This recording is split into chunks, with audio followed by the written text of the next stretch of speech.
studio. Hope you're all doing well. I thought we would have some fun. I have a basket here that I usually put all the things that are kind of new in my studio and what I want to play with, and I had some colors in there. I've used some of them, but I thought I would put them into play. I have some granulation medium. Maybe we'll get that into play. But the one thing that I have here, oh, this one's not doing well. I have some peonies that they actually need some water, I think. This one's not even. One of these needs to be pushed down into the water. There we go. I need to give them fresh water. But I do have some beautiful fresh peonies that I picked up. I photographed these and put them in my group, but they're so beautiful. And I thought we would put these into play. Look at how beautiful these are. These were from Trader Joe's. There's the underside of the flower and what the leaves look like. But I thought we would do something real quick, and well, maybe it won't be quick. Who knows what happens when I get in the studio. I don't have any colors pre-picked out other than what was in that basket. But I thought, you know what, let's have a little fun. And this one, oh, he's falling apart because he didn't get any water. But this gives me the golden opportunity to kind of get in there and see what's going on and look at all that. So I have these in front of me to kind of inspire me. And I have a cute vase. It's a clear vase, and it's got these like little green dots, glass dots on it. So I might put that into play. So I'm gonna have that in front of me here. Let's see what I can do. Just gonna get some of my brushes here. And get my old quill out that I haven't used in a while. Okay, so let's see what happens. I've got a floppy brush also. And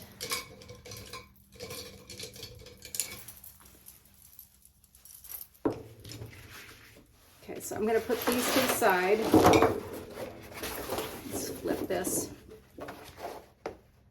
So we got pink all over it already. So I'll put that at the bottom so I can kind of work it in.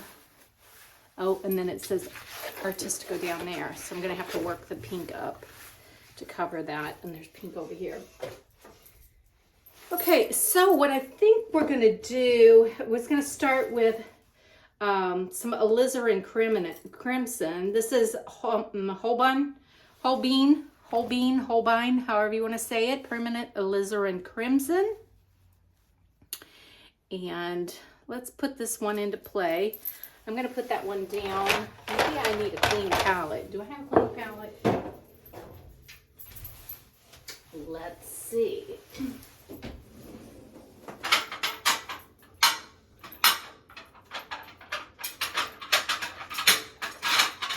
No, I don't. Okay, let's use this. I'm just going to clean this off. This is some gouache that was on there. I was playing with some gouache the other day. Picked up some Winsor Newton gouache just to play around with.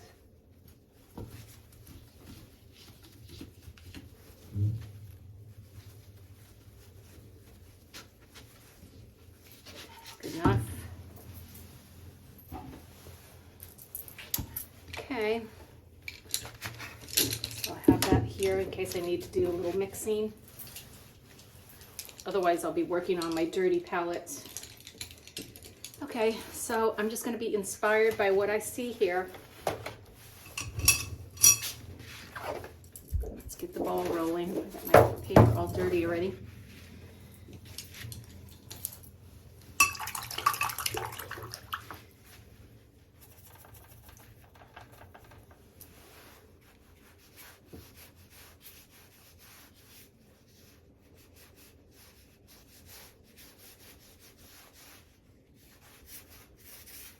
And I'm offsetting the container a little bit.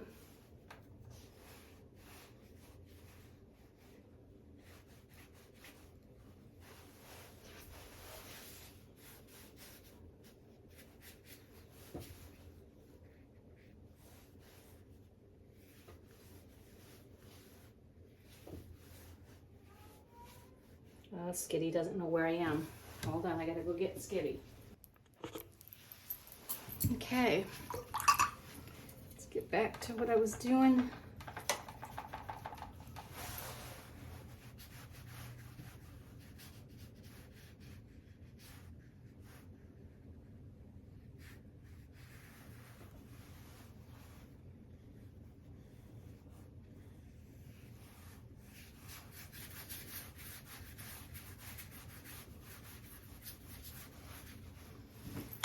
And I'm gonna go ahead, get some green.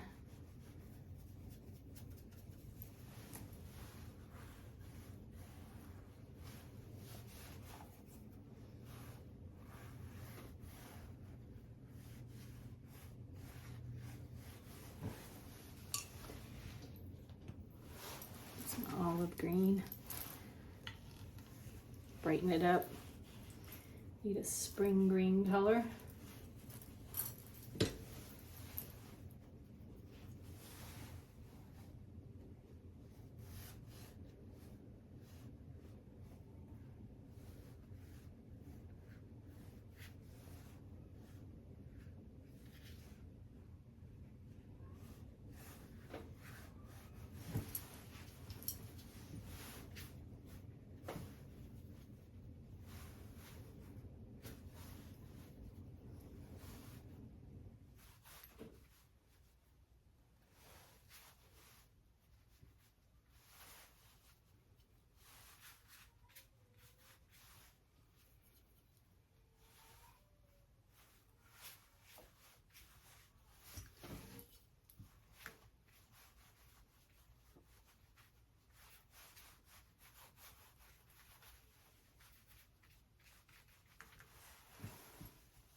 Okay, I have to switch over to voiceover.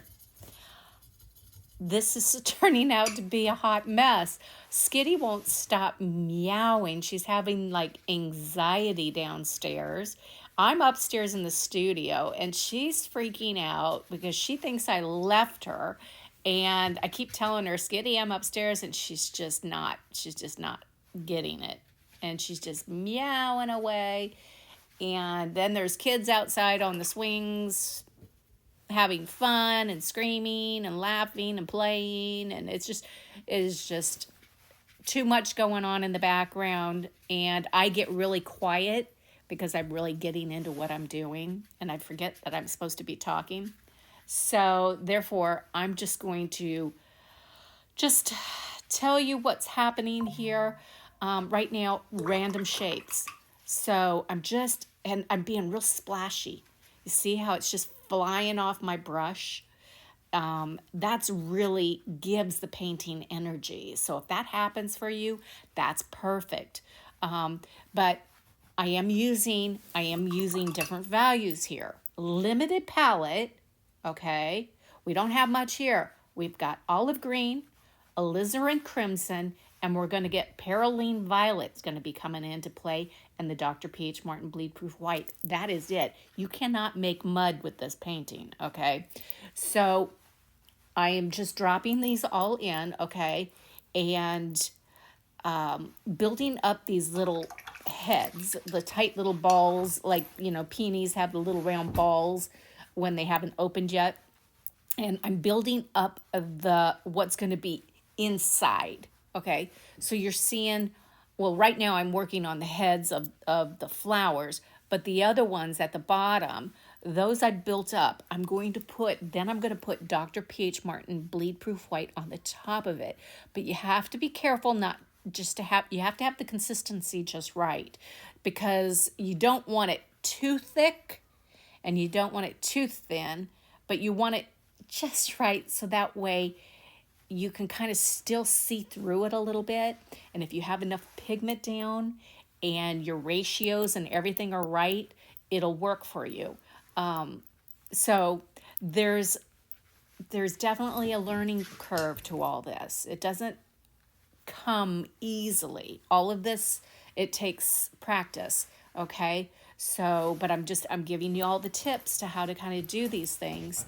And if you do paint one of these, please tag me so I can see what you've done.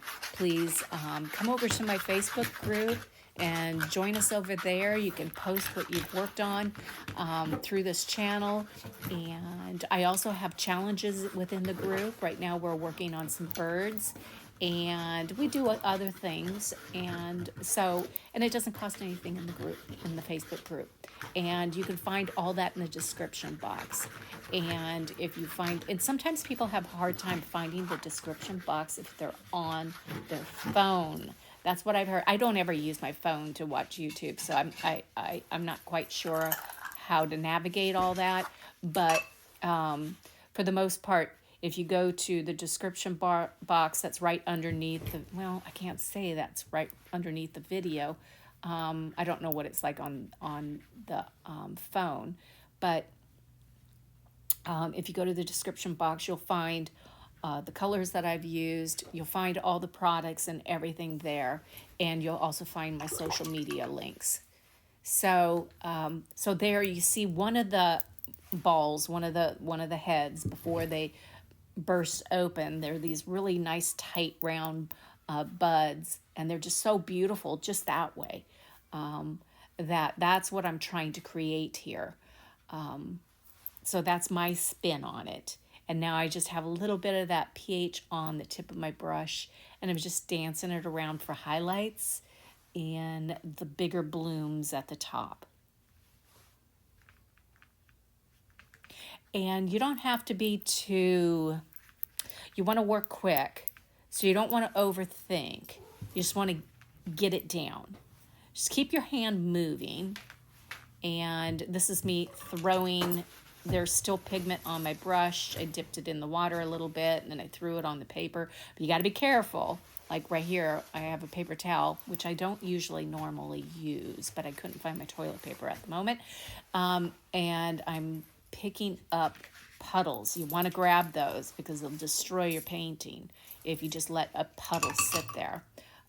So back that all off.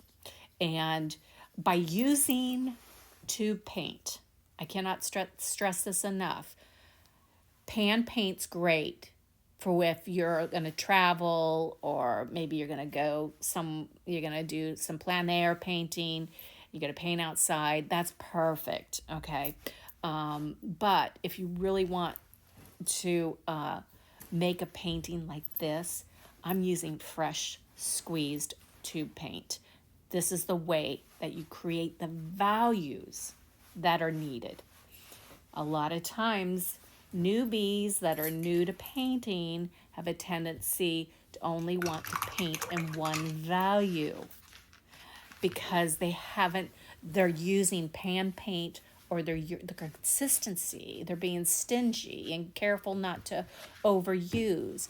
But you have to really, the thicker the paint, the stronger the value will be. The thinner that your consistency of your paint is, the lighter your value is. Your painting has to have all those values. It needs to have everything from light to dark. Even if you're using one color, like those peonies, I'm using one color. But it's a matter of how you adjust the values as you're painting, how much pigment you're using. Don't be stingy. That's where you're making a mistake. If your paintings look, if you take your painting and take a picture of it, and you put it, then you transform it into black and white and look at it. If it doesn't look like it has high and low values, darks and lights, and it just looks consistently kind of flat, you don't have enough done. You need to go back in and keep building. And that's where a lot of people say, is this finished? Is this completed? And they're only at like level 1 of putting layers down. And it's like, no, you need to go back in and add more. So this is my painting, you guys. I hope you enjoyed this quick tutorial, or demonstration, whatever you want to call it. Please If you paint one of these, come join my group and post that picture in my group and show me what you've worked on, or you can always tag me. In the meantime, stay safe out there, you guys. Stay well, and God bless, and happy painting. Bye for now.